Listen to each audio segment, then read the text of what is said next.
I was actually at the simulator in Weissa working with Porsche on Formula E development, and with all the engineers, we were reading all the news and trying to look ahead what will happen, and everything escalated quickly, and all the plans that we had in the weeks after suddenly completely got stopped. It was pretty strange because I think for most of us, we're so used to being on the road all the time, and all of a sudden just being at home, my dad calling me like, oh, did you have enough supplies at home and things like that. It was just really strange. All the borders closed, no traveling allowed anymore. And basically, that's how it started for me. That was around 15th of March, I would say. I think I learned a lot. I had no idea about all these different apps to communicate. And from that point of view, it was a crash course in digital communication, I would say.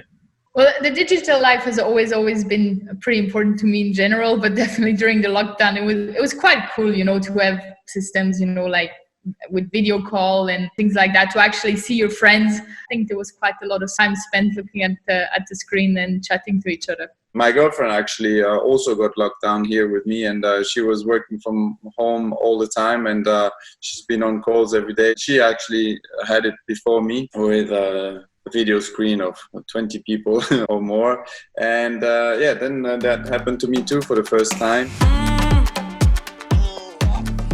You try to do a bit more than the usual phone videos, so I try to set up my camera on a tripod to make better quality and to give a bit of a better content. First few weeks, you could kind of talk about being in lockdown, but I think now after that it got a bit boring. But I think it was more me spending a lot of time scrolling through Instagram and seeing what some people were up to.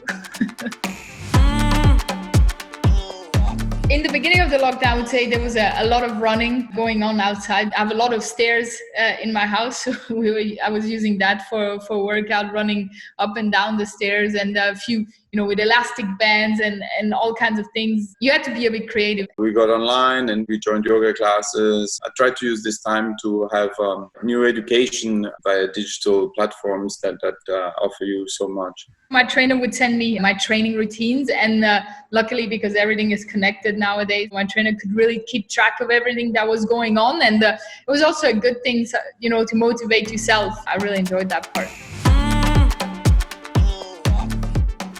Actually, in the house, I wanted to set up a whole server situation so that I have my own server storage and I can come onto it by a VPN direction when I'm somewhere else in the world.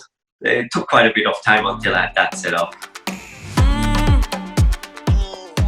Luckily, the simulator came all together. I was pretty happy about that. But definitely, I had to get the stronger internet for it to work. There was a lot going on, even just getting the game set up was funny because I had an account, but, I don't know, I hadn't used it for 8 years. So I had my son helping me a lot. Well, actually taking more things apart again for me that I did put together. The first race we did, we were actually all on voice and sound during the race. And you can imagine 22 drivers swearing and talking to each other during the race and chatting, and you're trying to focus. So that was actually the most fun race.